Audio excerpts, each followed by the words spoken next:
Ya, ini kami tadi baru selesai sidang keterangan ahli pidana narkotika dan ahli juga mengenai rehabilitasi. Di samping saya ada Pak Anang Iskandar, ya, mantan kepala BNN yang akan bercerita banyak tentang hakikat seorang pengguna dan apa yang terbaik bagi seorang pengguna narkotika, ya, yang kecanduan tentunya, ya. Jadi tidak banyak bicara, silakan bertanya kepada Pak Anang Iskandar yang adalah mantan kepala BNN sejak tahun 2012 sampai dengan 2015. 4 tahun ya? 3 tahun. 3 tahun. Tadi kan dalam pledoi Bapak menjawab bahwa Faris Arsyad tidak bisa dijerat pengedar ya Pak? Yes. Seperti apa Pak? Ya, undang-undang narkotika membagi 6 peran. 1 peran, ya kan? Kejahatan narkotika itu sebagai penyalahguna, 5 peran sebagai pengedar.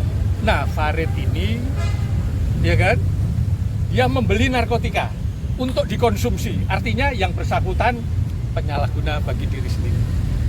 Penyalahguna narkotika kalau di asesmen atau dimintakan visum, namanya pecandu. Namanya pecandu. Nah, pecandu ini wajib dihukum rehabilitasi. Kalimatnya wajib. Kenapa wajib? Kalau Farid nanti terbukti salah melakukan tindak pidana narkotika, Farid dihukum atau diputus menjalani rehabilitasi. Tapi kalau terbukti Farid nanti tidak bersalah melakukan tindak pidana narkotika, maka Farid ditetapkan. Faris ditetapkan oleh hakim menjalani rehabilitasi. Artinya rehabilitasi wajib, baik salah maupun tidak salah terhadap penyalahguna itu wajib direhabilitasi. Ya, terbukti salah. Tetapi kalau menggunakan paradigma hukum pidana, maka kalau terbukti salah, penjara. Itu masalahnya. Dan kalau tidak terbukti salah, dibebaskan. Itu hukum pidana. Sekali lagi, ya kan?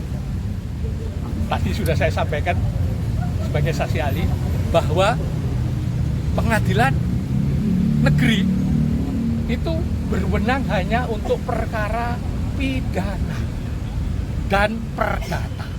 Sedangkan perkara narkotika tidak ada kewenangan pengadilan negeri.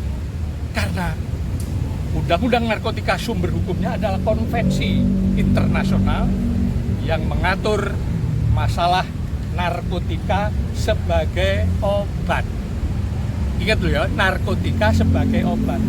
Penanggulangannya secara kesehatan dan secara pidana.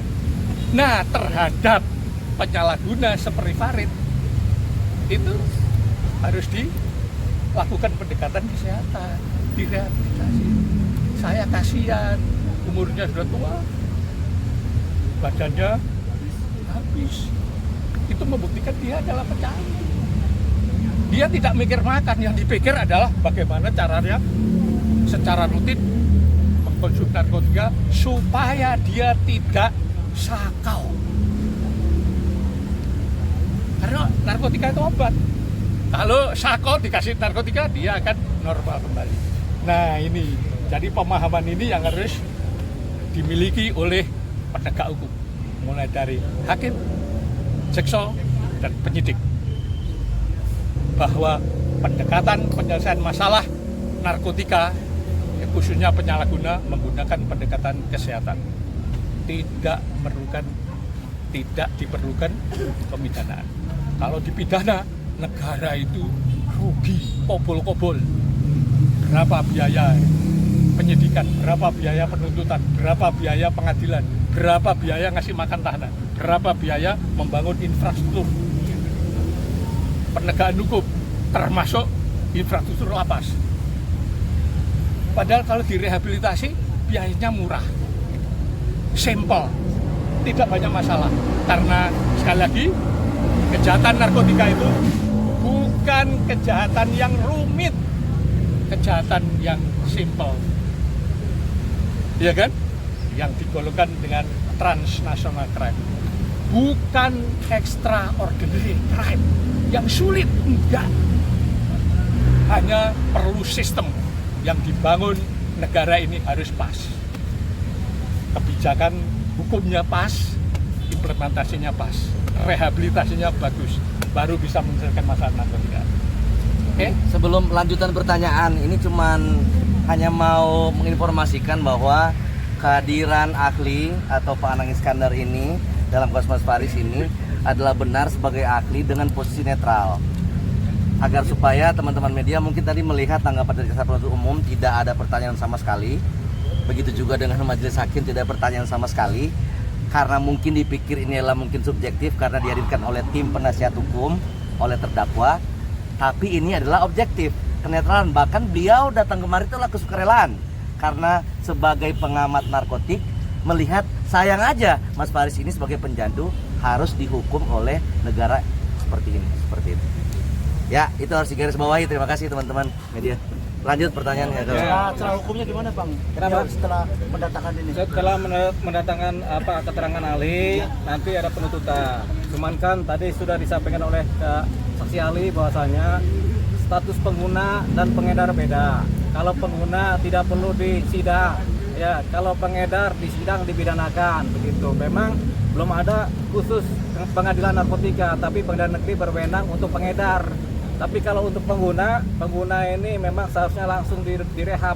Makanya kepekaan dari penyidik, kepekaan dari majelis hakim untuk menentukan apakah seseorang itu pengedar atau pengguna. Nah, ini kita sudah dapat fakta-fakta dari persidangan terdahulu bahwasanya seorang Faris RM memang adalah pengguna berat yang pernah direhab tapi kemudian masih kecanduan sedikit sehingga dia menggunakan lagi. Jadi karena dia pengguna, pasal-pasal yang didakwakan semua kan adalah pasal mengenai pengedar.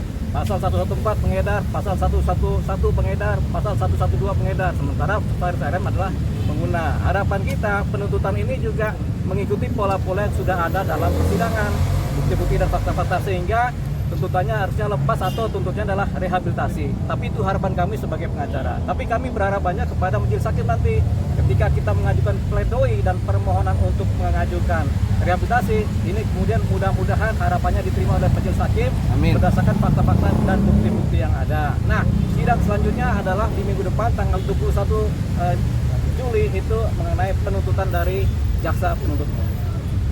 Oke.